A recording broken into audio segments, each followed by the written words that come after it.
Reddit. What parts of your family history is interesting? Interesting, if not incredibly sad. I had a great-great-grandma, or aunt, can't remember, who had 13 children out of wedlock, all by different men. She was nicknamed Notoriously Loose Julie by her town. The doctor told her not to have any more children after the 12th, but she did so, and both her and that baby died. The community felt she was such a stain on the town's reputation they refused to bury her in the town cemetery. Back in the old days, small town. That is a very sad story. Grandfather had an affair with my grandmother's sister. He got her pregnant, and when the little boy turned 7, he went to live with my grandparents, and they raised him as their own. The pain my grandmother must have felt is insane. I didn't learn this until this year at 36. My grandpa and my great uncle both slept with my grandma's sister, and we still have no idea whose the resulting child is. Neither really wants to claim her, as she's bat crap insane, but from me looks, she fits in perfectly with my great uncle's family. My Swedish ancestors arrived to Australia by boat. When they arrived, one of them got crushed by a crate that fell off a crane on the docks. He made it all the way and didn't even get to set foot in Australia. Capital F. My grandfather is an identical twin. During World War II he joined the military and his twin took his place at his job. Grandfather got out of the army, made up a new name he's been going by since. That's some Don Draper crap.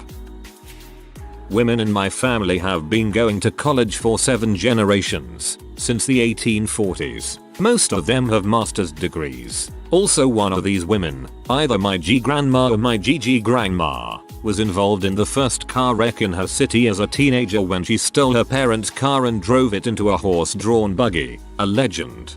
I thought you were stuttering in the brackets. There were 2 Tillys on the Mayflower that I could potentially be very distant relatives to. Apparently a prostitute and a horse thief. Elizabeth Tilley is my 14th great-grandmother. No word on her profession or penchants for equine thievery. My great-grandfather came over from Germany with his wife. They had 1 child, but her second was an ectopic pregnancy, which killed her. So he brought her older sister over from Germany and made her wife 2.0. I have pictures of my great-great-grandpa, great-grandpa, regular old grandpa and dad. They look exactly alike. You couldn't tell them apart. My dad just had girls, but my sister has a son and he looks exactly like my dad. They all look like a William Shatner and Clint Eastwood combo. The male genes are strong in our family. ETA, all the girls in our family look like their mothers. My sister and I are a carbon copy of our mom. My aunts look nothing like my grandpa. If I was standing next to my dad, you'd never know we were related. It's like the DNA said I have 1 job and 1 job only. Picture. My great-grandfather was born on the same day as my sister, exactly 100 years ahead of her. August of 1899 versus 1999. He went on to fight in the Great War and was one of the few members of the Newfoundland Regiment to avoid being slaughtered at the Somme. He went AWOL to marry my great-grandmother. His son, my great-uncle, fought in North Africa in the British Army. He was the sole survivor of an unfortunate incident involving an artillery tractor meeting a Panzer IV. He made it through the war with mere cuts and bruises. He lived to be 97. Hello fellow Newf. One of my great-something grandfathers was Thomas Wolsey, the cardinal over England during the reign of Henry VIII and the guy who attempted to get the Pope to let Henry divorce Catherine of Aragon. Apparently I came from one of the bastard children he fathered with Joan Lark. Bastard. I am biracial. Black father, white mother. My mom's father was in the KKK and actually appeared on 60 Minutes in the late 80s or early 90s regarding that group. Imagine being in the KKK and your daughter marries a black guy. My great-grandfather was conscripted by the Nazis and rose to an officer. He was captured by the Soviets and forced into hard labor in a Siberian gulag.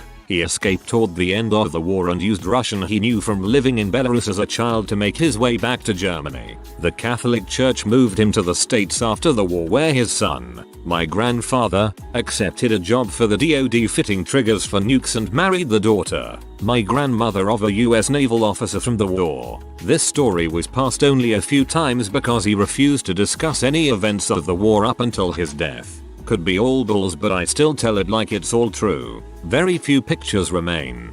That is scarily close to the same exact story my grandmother tells me about her father. Odd. I'm related to John Wilkes Booth and Abraham Lincoln. There's a family legend that John actually survived the manhunt and lived in a family attic until he died of old age. There are also various other escape theories running about. When my family tried to get the bones of the body the US government claims is John Wilkes tested, a judge first denied exhumation. There are 3 vertebrae being kept by the US Army Medical Command, and they also denied permission, claiming that the test, which would require less than 0.4 grams of bone, would be too destructive. That's so weird. Being related to a historical figure while also being related to their color. That's actually kinda cool, and I wonder how it ended up like that. My paternal great-grandparents were members of the Dutch resistance against the occupying Nazi forces. My grandmother has told me stories about it, including one about her having breakfast with a strange man at the table who was deaf and was to be ignored. When Nazi soldiers came by in raids on my grandmother's house, my great-grandparents would hide the Allied soldiers in their cellar, and my great-grandmother would put a rug over the cellar door and stand on it while the Nazis searched the house. My great-grandfather was almost shot to death by the Nazis in a random killing of townspeople, but was able to talk his way out of it as he was fluent in German. The first time my grandmother ever had chocolate was immediately after the liberation of the Netherlands, when Canadian and American forces brought food back to the villages and towns in the Netherlands.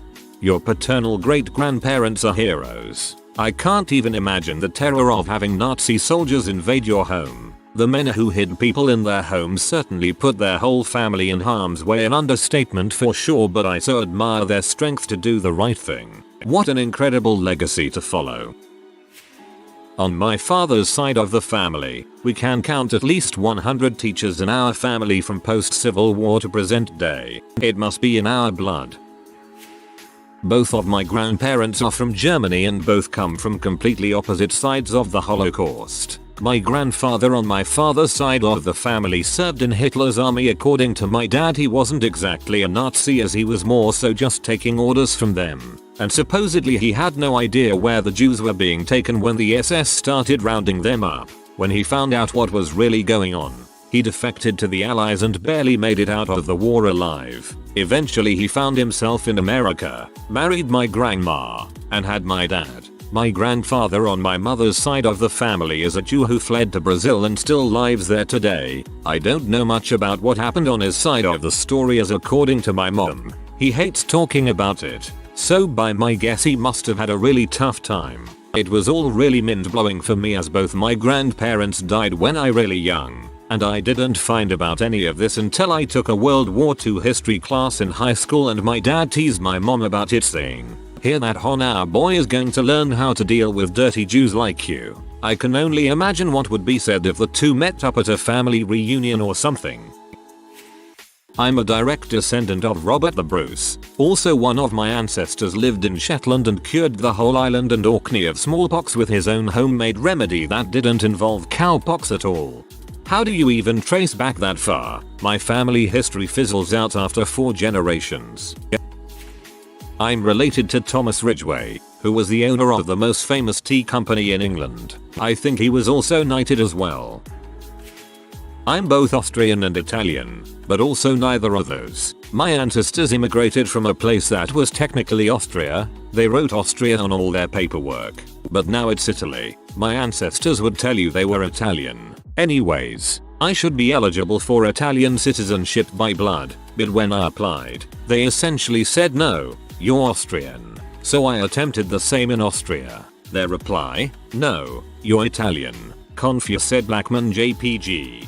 Same, it was Austria and my relatives from there as well. DNA genotype just says N European. My grandpa's side of the family lost all their things in a war, rebuilt their life only for a second war to come and lose everything again in Palestine. That forced my grandpa to move to the UAE and provide for all of his family, brothers, sisters and parents, and then starting a family. And then once his kids were teenagers, the Gulf War happened and he was separated from his kids and wife. They reunited and were kinda poor but ended up making good income. My dad is now doing really well and money isn't really an issue. Grandparents on both sides were adopted. My grandmother was adopted by her paternal aunt. Didn't actually meet her dad until she was 20. My grandfather on the other side was a late in life baby. His mother had a son a little older than him from another marriage and his dad had daughters from his first wife. When his parents both passed, he was 10 years old. His half-sister on his dad's side adopted both him and his half-brother. On my father's side, I am the descendant of George Custer. Yes, the one who killed and was killed by the Native Americans. On my mother's side, my grandmother is half Cherokee Indian. Well, that's awkward. My mom told me that my grandpa, her dad, who is 82 right now, had an uncle who would steal cattle back in the early 1900s or so. This was a common crime back in the Wild West. She also told me that he was shot in the leg one time running away from some cattle owners but was able to get away. On an unrelated incident, my mom's grandpa was really young riding horseback somewhere around La Grande, Oregon, when they came across a gentleman who had been lynched. The men responsible for the lynching told them to turn around and go back where they came from or else they'd end up on that tree. Kind of interesting how this really isn't that long ago when you think about it. I probably have the factor wrong, but somewhere around my 8x great uncle was President James Buchanan, the US's only bachelor president who was most likely gay and hands down the worst president in our history. What about President Sir Lord Quentin Tremblay III, Esquire? My mother's family came over to America before the Revolution. My mother's generation is the first to speak English exclusively. My father was born and raised in SC by an Irish traveller family. The Cant was his first language. Gullah was his second. English is his third. He's also very white. Whoa, you taught me something really interesting today. I had no idea something called the Cant existed. What a rabbit hole. Thank you. On my grandmother's side, a relative's family was massacred in the Mountain Meadow Massacre. Hitchcock Road, which leads into Hitchcock Canyon, was named after my great-great-great-grandfather Don Jose. My grandmother's mother's aunt, I believe, died on Titanic after hanging onto the side of a life raft for quite some time. Someone tried to pull her up but didn't succeed, and she died. However, her ring slipped off and ended up in the bottom of the raft. Nobody in the raft survived since it was out on the sea for weeks during storms etc. The rings got tracked back to Sweden and are now in possession of my grandmother, who used to bring them to different Titanic exhibitions. The raft's lifeboats weren't at sea for weeks. They were all recovered within 12 hours of the Titanic's last known communication. Apparently, my great-great-grandfather found a cave system near the town city he lived in, and my cousin is a footballer, soccer player, who used to play for Swansea. Some of my family moved to Nebraska in the late 1800s to be a part of an Irish-American community. Said community was started by a guy who was a part of a group of people who tried to take Canada from the British on behalf of the United States.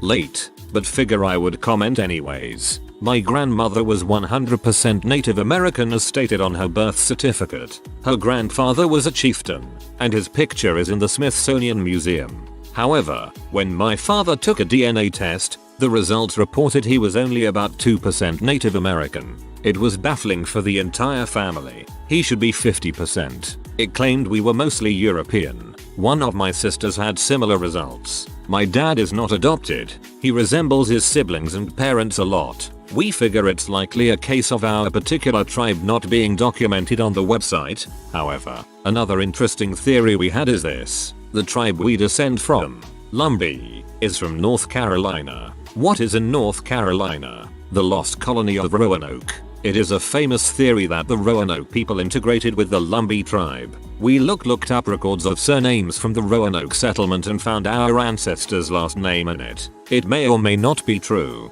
but it's really fun to theorize and tell people about. Half of my family left for the USA during the end of the 19th century. The ones that stayed had to fight through the Spanish Civil War. They survived the bombings in Guernica. Yes, the one portrayed by Picasso in his famous painting.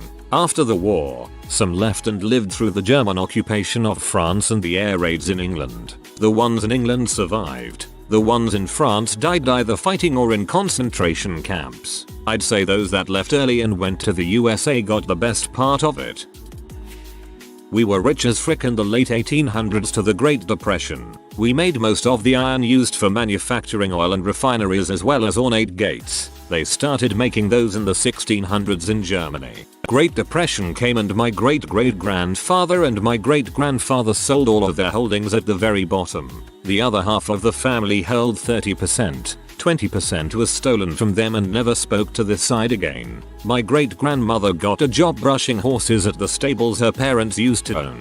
My great-grandfather drank away the remaining money. They buried my grandfather's little brother in an unmarked grave somewhere in Philadelphia when he died and told everyone he was buried by the state, which was found out to be a lie when the grave of the John Doe they claimed was him turned out to be a 9-year-old boy identified 30 years later. Of my grandfather's other 7 siblings, only one never went to prison or a mental institution. Of my grandmother's 6, only one didn't. We later found out my grandfather's dad had at least 3 bastard children no one knew about. Family legend says Ted Bundy might be one, as Jack Worthington was the name he used to get work at a shipyard to hide his record. Jack Worthington is also the name Ted Bundy's mom once gave as to who his father was, who she met at a shipyard. We also have a family curse which guarantees you'll die old unless murdered or in an accident. All this since 1850 make it to 80. Most live to 90. 13 I know of made 100. So long as you don't die before your 30th birthday, which is almost 50/50. Only exceptions are 2 brothers who died in their 40s of the same unknown illness in 1690, a few days apart. In the 1600s most made it to their 70s, with a few 80s and one guy rumored to have died at 101. That curse is peculiarly specific. My great-great-uncle founded a town on Lake Mead. It's underwater now, but there's a marina there that goes by our family name. Not sure if I believe it or not, but my grandma is adamant that one of our ancestors was a princess of the Seminole tribe in Florida. This was a really common story back in the day when a white woman birthed a suspiciously dark-skinned child. Letting a Native American knock you up was frowned upon, but not as bad as having a black man's child. My dad worked with Chuck Yeager in the Air Force. He died when I was 5, so I never got to hear his experience with him. My great-grandfather beat up a member of the Purple Gang in their height in the 1930s. He was working at a hotel and the man attempted to steal his wallet. Him being a poor immigrant, he wouldn't have much in the wallet. But, being a skilled boxer, when the man attempted to steal it, he flipped him over and landed a few punches. The manager then told him that he had to leave Detroit. Detroit was Purple Gang territory, because they had guys waiting outside the hotel. When my family came to America somewhere around the late 1800s, early 1900s, we added an O onto the front of our name to make it sound Irish. Everyone was giving low-paying jobs to the Irish and it was an easy way to get a job at the time.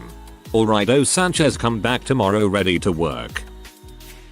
My family used to own a good chunk of modern-day New York City, including Central Park, Harlem, and the area around Wall Street. The Dutch side of my family settled in New Amsterdam during the early days of the city. Eventually my family decided to lease the land to settlers for a period of 99 years, and at the end of the lease the land would revert back to my family. By the time this arrangement was over, most people had forgotten about it. So land ownership was deeded by New York to the people who occupied the land. Then, in the early 20th century, the old lease resurfaced and was said to be in the possession by a member in my family, inserting court records, which conveniently disappeared before hearings on this matter. From here the story becomes drawn out, so I'll cut to the good part, which is that obviously the land that my family owned in New York City was pretty much priceless. So you basically couldn't put a price tag on it. So, eventually the city agreed to form a committee and meet with members of my family annually until an agreement on a paycheck could be made. Apparently this went on for decades where no side in the family could agree on a price tag, so they ended negotiations which led to no one supposedly getting any money. There was a rumor for years that since no one could agree on a price, a few family members made an under-the-table agreement with the city for a good sum paycheck, which is the reason they stopped negotiations. There was also another problem. The only way that they could have ended up with money after this ordeal was if they could provide the city with the original lease. Well, it turns out the house which the lease had supposedly been sitting in had been burned down. But hey, maybe the lease wasn't in that house and maybe it will be found someday in somebody's attic. So, there you have it. That's the story about how my family could have been billionaires. TLDR. Family owned most of New York City's land, ended up with nothing in the end. My grandparents got divorced after having 2 kids, my mom and uncle, and my grandma had a baby girl with someone she met in Germany, cause she moved to Germany, then my grandpa was stationed in Germany, so they met back up and then got remarried, and then my grandpa adopted my aunt. I learned about this 2 months ago. Also, I don't know if this counts, but I'm a descendant of Christopher Columbus. Fun. I don't know why, but the indigenous blood in me is asking me to sacrifice you right now. By some really lengthy explanation that took a ton of family tree tracing, my mother's side of the family is related to Princess Diana, and my ancestors can be traced back to the first settlers on the Mayflower. Also, I'm a descendant of the McCoy family in the Hatfield-McCoy rivalry. Hey, my family is on the Hatfield side. Granny Hatfield, Devil Ance's mother, was the midwife attending the birth of my grandmother. Get your blunderbuss, ma. I found another one of those McCoys. My surname technically does not exist. 60% of my family was killed in concentration camps during World War II. The rest of them escaped to England. We changed the spelling of our surname and adopted more English letters such as S instead of Z and spelled the name differently. As far as I have found, there are only 6 families with this surname in England and they are direct descendants of the original family. Don't know exactly, but my, let's say, great-great-great-great-grandpa, don't know how many generations back, they were Chinese, but when they got to America they had to say their birthday, which is treated differently in China I guess. So he chose his own birthday, the 1st of January, so we always have Chinese food on New Year's. In the traditional Chinese age reckoning system, a child is considered to be a year old at birth, and everyone turns another year older on the Lunar New Year, so it makes perfect sense he would use the Western New Year as his birthday.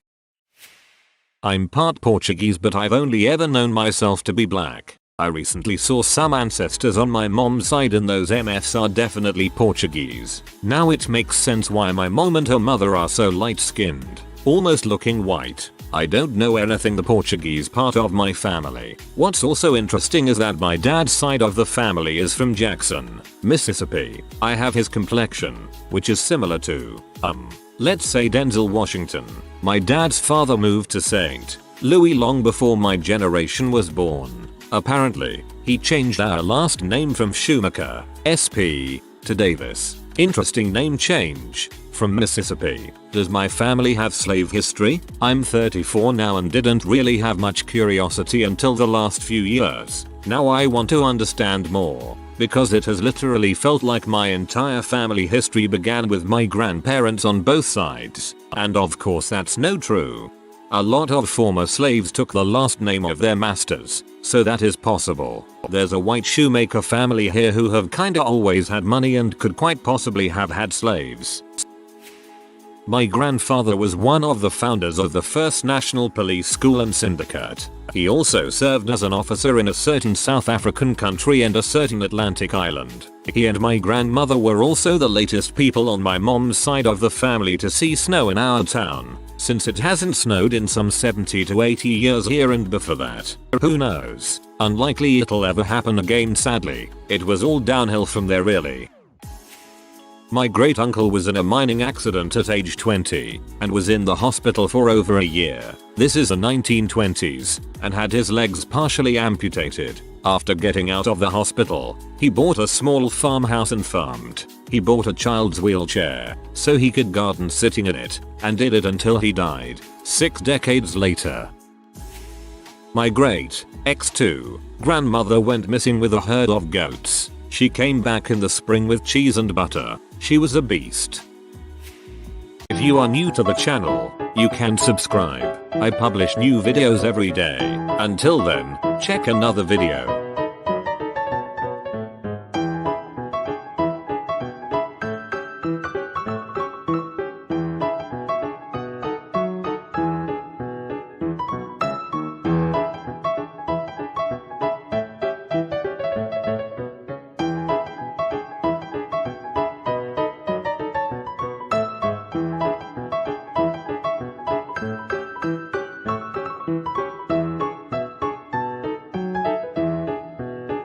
Bye for now.